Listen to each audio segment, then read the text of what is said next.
अर्थात ती लोकांना भाषा लागते, झोंबते, वरमी बसते, पण ती ठाकरी भाषा आहे. शेवटी ठाकरे ठाकरे आहेतच. त्यांनी काय सांगितलं की 400 पार. मग हा सगळा कचरा का गोळा करताय? मी कोणालाही कचरा म्हणत नाही, परंतु कचरा का गोळा करताय? जर तुमचे 400 येणारच असतील तर छोटे मोठे पक्षातले इतर पक्षातली माणसं उभी करून घेऊन त्यांना उमेदवाऱ्या देऊन त्यांना पायघड्या घालून आपल्याला घरामध्ये गप्प बसवून कोणाला ED, CBI, NIA, income tax ह्याच्या धमक्या दाखवून लोकांना आपल्या पक्षात का घेताय? कशाला अडचणी निर्माण करताय? तुमचे 400 पार होणारच आहेत. शेवटी तुम्हाला 400 झाल्यानंतर आणखीन काय नको ना काय पाहिजे, पण 400 पार वगैरे काय होण्यातले नाहीत.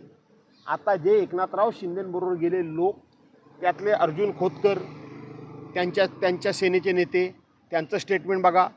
गजाभाऊ कीर्तीकर खासदार, त्यांचं स्टेटमेंट बघा. आमच्या कोकणातले फार मोठे नेते रामदास कदम यांचं स्टेटमेंट काय आहे, त्यांचं स्टेटमेंट बघा. अशी प्रत्येकाची स्टेटमेंट बघा काय आहे ती. त्यामुळं 400 पार वगैरे काही नाही. 200 पारसुद्धा आता देशामध्ये भाजपाचे होणार नाहीत. 200 खासदारसुद्धा भाजपाचे निवडून येणार नाहीत. ही वस्तुस्थिती आहे.